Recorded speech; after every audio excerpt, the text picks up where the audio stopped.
Matt Walsh. We have reviewed his movies on this YouTube channel. What is a Woman? And his other documentary, Am I Racist? Matt Walsh is a commentator on YouTube, and I would say a professional troll. He's very good at trolling, not just his audience, but people who casually scroll through social media. And what I will say, maybe something you didn't know about Matt Walsh, is that he has a lot in common with Quentin Tarantino. Matt Walsh worked at a Blockbuster Video, a couple blockbusters, where he was a manager. Matt Walsh was also snubbed by the Academy for his films, and he has a lot of opinions. But this is actually and you've seen a lot of people battle Matt Walsh over his thoughts. Okay. And he recently did a video about Revenge of the Sith because Matt Walsh took his kids to see that movie, and he despised it and went through a series of tweets talking about Revenge of the Sith. I will spare you the pain of hearing those tweets, but dissension is not just among the people he's trolling.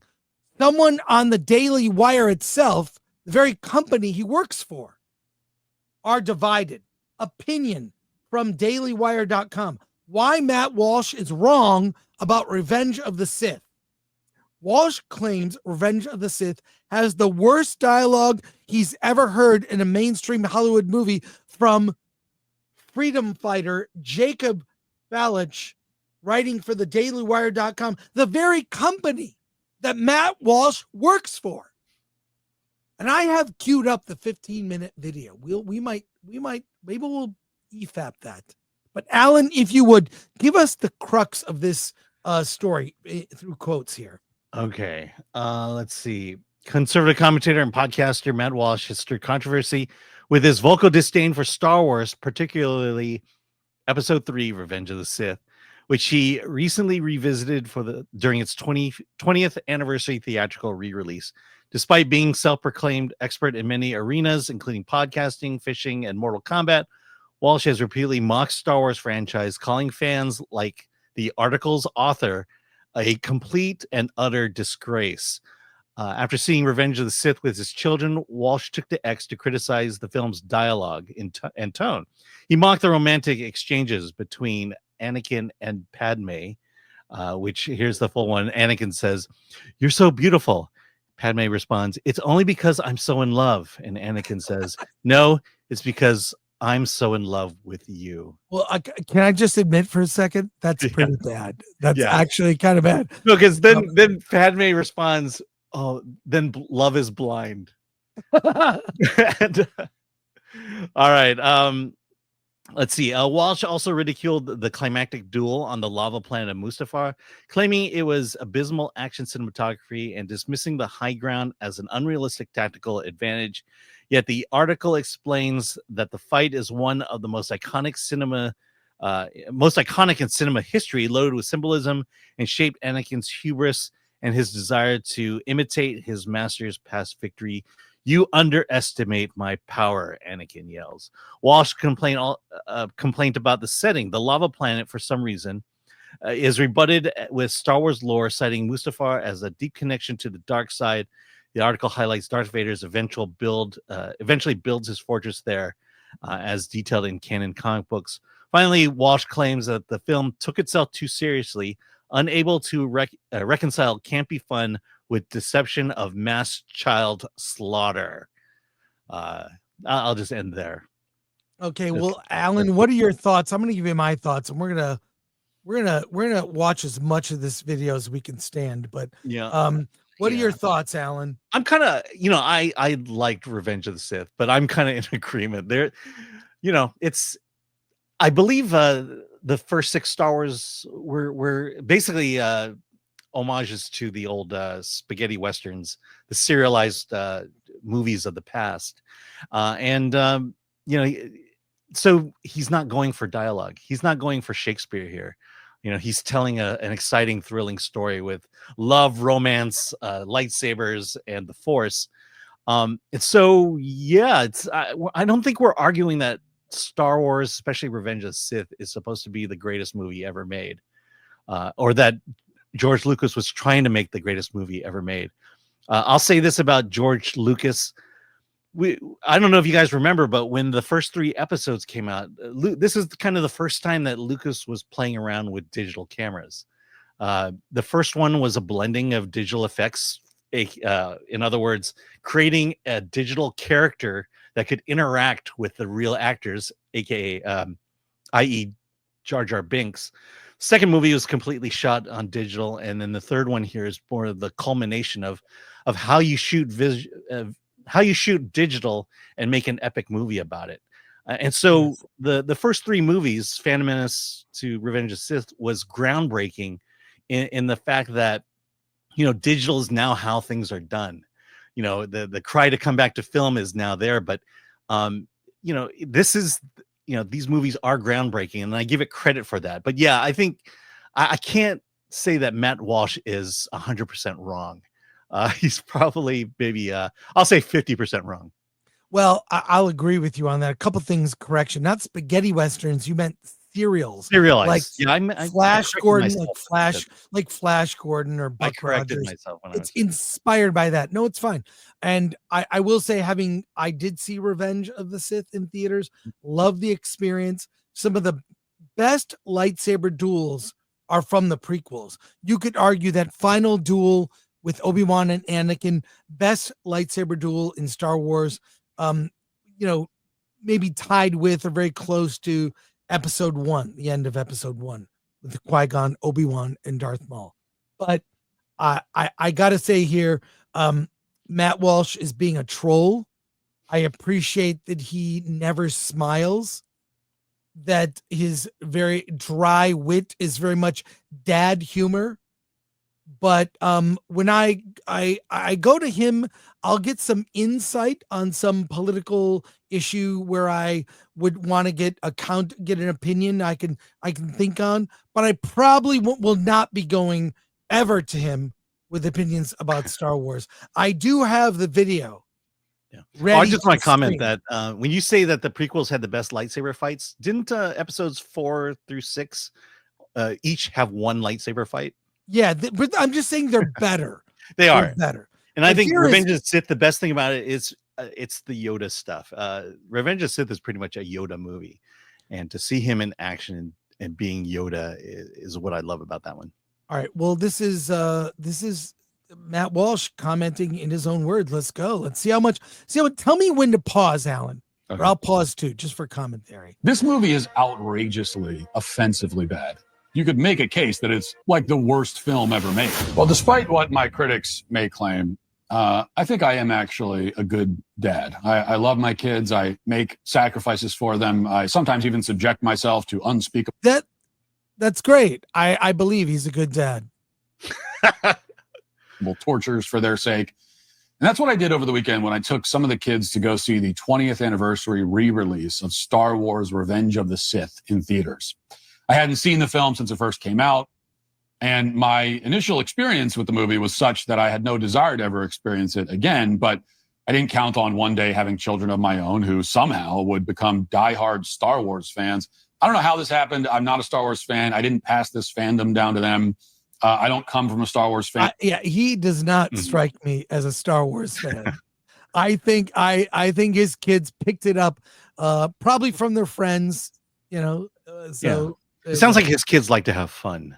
The one thing is, look at this screenshot or this still right here. Doesn't he look like George Lucas in the 70s? He's got the red flannel shirt, kind of hunched over with a beard and the glasses. That could be George Lucas. Let's continue. Family. My own dad was not a Star Wars fan. He was more of a Star Trek guy. That never really clicked with me either. I have no affinity for any sci-fi franchise with the word star in the title. I am, however, a fan of the actual stars. Why watch Star Wars when you can look up at the stars at night and see the great cosmic pageant that God himself has written, produced, and directed for us. That's what I've tried to tell my kids to no avail. Lightsabers in that. I gave this speech to my son once, and he said, What's that? I was saying, when you look up the stars, you don't see lightsabers or see a lot of good fighting in action. I have to disagree with him. All right. yeah, but God didn't make lightsabers. And I said, okay, good point, but don't talk back. You're grounded. And in any case, whether through some sort of genetic anomaly or more likely through pro-Star Wars brainwashing from their mother, who my kids are now Star Wars fans, and they really wanted to see the third film in the prequel series in theaters. Now, does for Lori, does the chat want us to watch the whole thing? Let me know. We're 90 seconds in, and I can already see Alan squirming. I know we're gonna be here for a while. Let's see what the chat says, but we'll continue for the moment. Which has just been re-released, and so I agreed.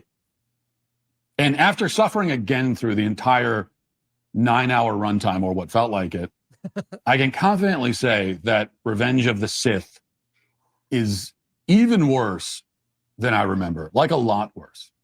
I remember it as a boring, miserable film, but I guess I had blocked out many of the details, subconsciously attempting to save myself from reliving the trauma. This movie is outrageously, offensively bad. Now, Alan, I will say this. When I saw it, I kind of was like, oh, it's not as good as I remember it, except for the action, which is great. On the big screen, it looked great. Yeah. I mean, it's weird. The best dialogue in Star Wars comes from the movies that George didn't write. Right. Yeah. Here we go. But I mean, if he hates Revenge of the Sith, I can't wait to see him watch Attack of the Clones. Yeah, when is that being released? I'm not saying this for effect. You could make a case that it's like the worst film ever made. And sad to say, it's competing with more than one other Star Wars title for the top of that list. Everything about it is bad, except the score. The score is pretty good, but not enough to rescue the film. If John Williams made a score for a video of a dog taking a dump, it would be slightly more entertaining than it would have been without the score, but it would still be a dog taking a dump. And this film is the cinematic equivalent of that. So if John Williams scored a dog taking a dump, your Molly. Yes. Taking I think it would be, you'd probably get chills. 69. Yeah. And your dog would get relieved. His score to Close Encounters is all surrounded around 5 notes. Yeah. Well, let's keep going. The chat is split from what I hear. Maybe we do a poll.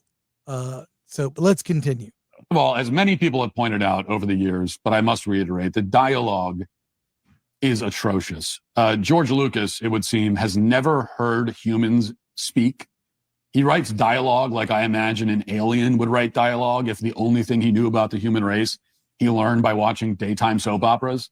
There is not one moment where the script reaches even like a C grade. It is the worst dialogue I've ever heard in a mainstream Hollywood film. It is shockingly bad. Well, he doesn't watch trauma movies, to be fair. And even trauma movies. Yeah. And let's be honest, the episode 1, episode 2, Phantom Menace, Attack of the Clones, this one, the dialogue is awful. Episode 1, are you an angel? The romance in episode 2, Attack of the Clones, awful. It is horrendous. It is cringeworthy. So yeah, he's right here. The dialogue is not good until it surrounds. He's got 1 point. The dialogue isn't good. That is not an original thought. A lot of people have said this. He still can't explain. Let's get into only 12 minutes to go. Last summer, my kids used one of our phones to make a movie, as they called it, where they pretended to be pirates or something. And the dialogue in their 3-minute pirate movie was better than anything George Lucas came up with. So just to give one, release the pirate movie. I know. No, that's a dad talking. Of course, his kids have great dialogue. If your kids are brilliant at pirate movie dialogue shot with an iPhone, let's see proof. Show a clip. I assume the next thing he's going to show a clip. of his kids' filmmaking prowess. Let's see. An infamous example. In a scene early in the film, Anakin, played with the charisma of a metal folding chair by Hayden Christensen, goes up to Padme, played by Natalie Portman, and says, "You're so beautiful." And then Padme responds, "That's because I'm so in love." To which Anakin says, "No, it's because I'm so in love with you." That is actual dialogue in this movie. It commits every sin of bad script writing. It is clunky. It's on the nose. It doesn't sound natural at all. Humans do not speak this way. Even humans in galaxies far, far away, unless they're living on planet Cheeseball in the lame dork galaxy. This is not how humans or any other species of sentient life forms speak or would speak. One of the most basic principles also of script writing. Did you say planet Cheeseball in the lame dork galaxy? Yeah. Okay. All right. Is to show, don't tell. This is script writing 101. The absolute worst way to convey a character's emotions is to just have him say it. So a clever writer, or even just a professional one, knows how to bring us into the character's mind without having him broadcast it. And so if you're telling us if you're trying to tell us that Anakin thinks Padme is beautiful and Padme is so in love, there are like a million different scenes that any decently creative and literate person could come up with that get that message across. Instead, George Lucas just writes on the page, and then Anakin says, "You're beautiful." And Padme says, "I'm so in love." And Anakin says, "No, I'm in love." And Padme says, "No, I'm in love." And then they kiss. And then after they kiss, they both say at the same time, "I'm in love." And this way, the audience will understand that they're in love. I mean, that's literally how the script was. By the way, I think when George Lucas writes a script, all the dialogue is temp, and he means to rewrite it later or have someone else rewrite it. He famously wrote all the scripts for the prequels. I wish he had hired someone else to really, punch up that dialogue. By the way, the poll is 65% yes. Continue watching the video. So we've got 10 minutes left. Ready, Alan? All right, let's power through this. Okay. Well, if you have comments, tell me to stop. Yeah. No, I've already talked about how bad the dialogue is. He's right. All right. We agree. Tell me, Matt Walsh, an original take on this. Yes, the dialogue is bad. I'm a fan and I agree. But let's go. Probably written. It was written like somebody was transcribing the off-the-cuff ramblings of a 5-year-old. The entire movie is like this. There is not one line of dialogue that sounds authentic, much less clever. And to make matters worse, the acting is uniformly bad, in some cases grotesquely bad. Now, granted, the actors were given the impossible task of delivering George Lucas dialogue, which is the modern film industry equivalent of like pulling the sword from the stone. There may be some actor out there in the world who can make this crap sound good, but he's never stepped forward. His existence is only a legend. Maybe Daniel Day-Lewis could do it. I'm not sure, but I do know that Hayden Christensen can't. Neither can Natalie Portman, Ewan McGregor, Samuel L. Jackson, who are all terrible in this film. Even R2-D2's performance fell flat and uninspired. Reportedly, I read this, that George Lucas wanted to cast Tupac in the role that ultimately went to Samuel L. Jackson, which makes Tupac... Is that true? Tupac was going to play Mace Windu? Look that up. We're going to we'll come back to that, but look that up. I know every weird Star Wars rumor. I have never heard that. Let's continue. Death, perhaps a blessing in disguise. At least he was saved from the embarrassment of being in this movie. So we've established that the acting and dialogue were terrible. Many apologists for the film, and I've heard this in just since yesterday, because I tweeted about this, and a lot of people were very upset, as you would expect, that I thought the movie was bad. But what I found is that a lot of people were conceding both points, but then claiming that the movie is still good. Now, of course, saying that's okay. Just what we did. Okay, I've Tupac news here. Yeah. According to Rick Clifford, a former Death Row Records engineer, Tupac was enthusiastic about the opportunity and mentioned he was supposed to read for George Lucas to play a Jedi. Clifford recalled Tupac saying, they wanted him to be a Jedi. I'm serious. Samuel L. Jackson got Tupac's part. Wow. Okay, you learned something new. It's crazy. All right. Only 9 more minutes. That a movie has bad acting and bad dialogue, but is still good, is like if you ask someone their opinion of the local Italian joint and they say, well, the customer service is terrible and the food tastes bad, but overall, it's actually a great restaurant. By definition, it cannot be a great food service establishment if it fails in the areas of both food and service. And a film cannot be good if it's poorly written and poorly performed. What's left to make it good? What could possibly rescue a film if both the guy who wrote it and the guys who acted in it have failed in their jobs? In a world that constantly challenges our values, now is a time to stand tall and boldly proclaim the truth. This is, there you go. I mean, the fight choreography is. Wait, we're going to restart. Here we go. Now, you might want to say, well, the acting sucks and the script sucks, but at least the action is good. I would submit that a poorly written and poorly performed film with good action is still on balance a bad film. But as it happens, this movie doesn't have good action scenes. The action scenes are long and busy and lots of things happen. There are plenty of action movies that are great action and bad dialogue. Yeah. So, right. 7 minutes left, Alan. All right, let's go. They are not good. I mean, the fight choreography is terrible. It's clumsy and nonsensical and uninspired. Many of the Jedis who are supposed to be like intergalactic ninjas, like the Karate Kids of the cosmos or whatever, have shockingly bad reflexes. I mean, Revenge of the Sith features some of the slowest fight scenes I've ever seen. There's a scene where Emperor Ovaltine or whatever his name is who I guess is not an emperor yet in this, but he fights off a group of Jedis who came to apprehend him. And the actor who played Ovaltine was in his mid-60s, and he moves like it. And yet, despite swinging the lightsaber with all the speed and vigor of a retiree playing softball, he still easily dispatches like multiple Jedi warriors who are supposed to be, the greatest warriors in the universe. And in just with a casual, flick of the lightsaber, they're dead. That's it. And for the editors at Daily Wire, you missed a huge opportunity to put in a clip of Ralphie from A Christmas Story saying Ovaltine. Why is that not there? Okay. Oh, and that made me laugh right there. Ovaltine. All right, just to clear up a conversation going on in the chat. Tupac died on September 13th, 1996. Production of The Phantom Menace started in 1997. Yeah. So there you go.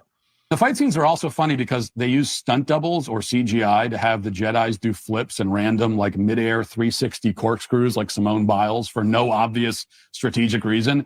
But for the rest of the time, they have the actual actors, I guess, doing the moves. So we're treated to the spectacle of fighters who can jump and flip like Olympic gymnasts. But when they're not jumping, they move like these clumsy old dudes. So the action isn't good. Script isn't good. Acting isn't good. What's left? The story? Could we possibly say that although the acting is bad, the dialogue's bad, the action's bad, at least the story was good? Well, no, we can't, because unfortunately, this ship hit multiple massive narrative icebergs, so that by the end of the thing, the thing was so riddled with holes that it could just barely stay afloat. So let me give you just two examples, both from the end of the movie. In the climactic battle sequence between Anakin and Obi-Wan Kenobi, which takes place on a lava planet for some reason. I don't remember why they went to a lava planet. Maybe there was a good reason. Okay, why would anyone go to a lava planet? If there are thousands of planets and you can go to any of them faster than the speed of light, why would you ever choose the lava planet for any activity? What possible activity could you? There's a lot you can do on a lava planet. Yeah. You can on your speeder bike, you can cook an egg. Mm-hmm. When it's really hot. You save money on heat. Yeah. I don't think he's very imaginative here. Anyways, continuing. Why would you ever go to it? Why would anything ever happen on? Is it because Anakin was evil? So when you turn evil, you suddenly develop an affinity for lava? Yeah, that is it. That's George Lucas's writing for you. Well, he's evil, so he must like lava. Anyway, so they were on the lava planet fighting, and they were leaping from one piece of floating debris to the next, because that's how it works, right? Never mind the fact that if you jumped onto a piece of metal that was floating in lava, you would quickly burn to death. But that's not the point. The point is that this scene ends with Obi-Wan Kenobi jumping off of one of the lava rafts and onto a gently sloping hill. And then he turns back to Anakin, who's still floating on the lava, and says, "It's over. I have the higher ground." The fact that Obi-Wan Kenobi is slightly elevated over Anakin is supposed to somehow mean that he automatically wins the fight.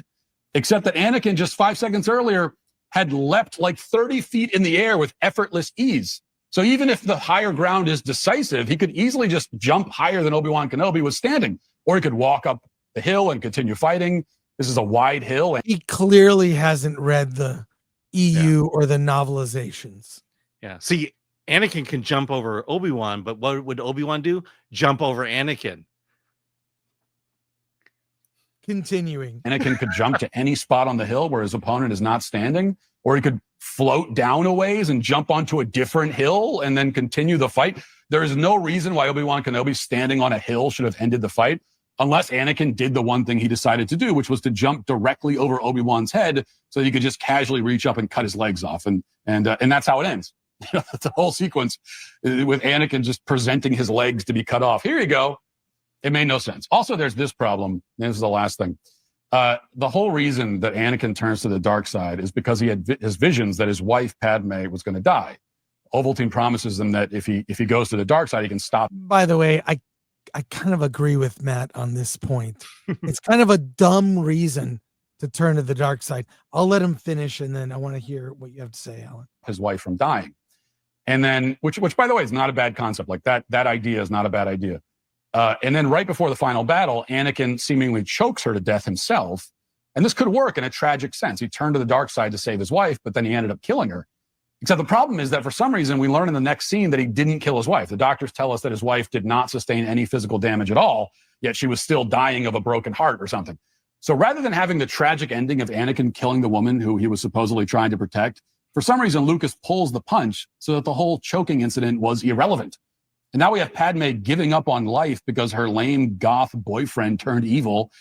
So instead of her dying a tragic death, she turns out to be a selfish coward who's not motivated to live for the two children she just gave birth to. And then we cut to the next scene where Darth Vader finds out that Padme died and then throws his hands in the air and shouts, "No."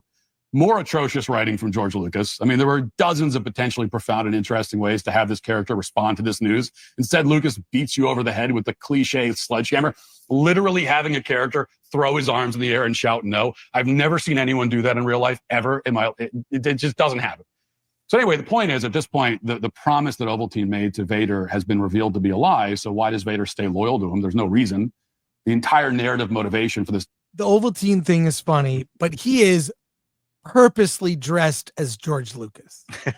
Let's be fair. That is a George outfit through. Because then he would have whitened his beard and his hair a bit if that were true. Maybe, but no, I'm saying George of a certain era. Let's go back. Let's just it's almost over. Go back. Just character's transformation was yanked away at the last minute, and there's no attempt to deal with that problem at all. So the acting is bad, the script is bad, the action's bad, the story's bad.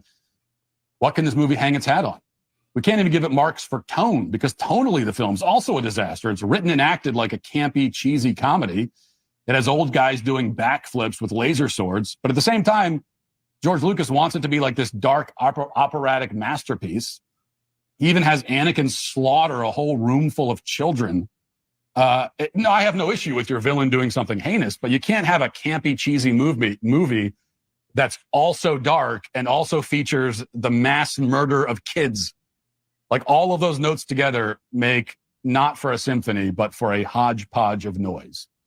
If anything, it sounds more like the orchestra warming their instruments up before the performance, which is maybe the best analogy for this film, because despite being one of the worst movies ever made, it does maybe have the potential to have been pretty good. It has some good ideas, at least. It just needed a new script, different actors, and a better director. Well, he's not right. I was gonna say, like, he is not saying anything that I haven't heard a Star Wars fan who loves the movie say. And I'll say, I acknowledge these are all flaws that, yes, agreed. I still will watch this movie and enjoy it. And I did. Yeah. Well, I mean, here's my problem with what Matt Walsh is doing here. I mean, clearly he stated up front that he was never a fan of Star Wars. That not only not being a fan, he hates Star Wars. And so he goes in, watches Revenge of the Sith with this hate mindset going in. And as the movie progresses, it's just one bad thing. He nitpicks one thing after the other. And that's what he's doing. He's just nitpicking. And by the way, this Friday, we are going to continue to review the Thunderbolts and tell you what we have more thoughts about how bad that movie is. We'll do that. All right. the last like 30 seconds of it. Yeah, go for it. Maybe it didn't have potential after all. Anyway, my kids liked it. So, but still, Revenge of the Sith is today canceled, along with this entire Star Wars franchise.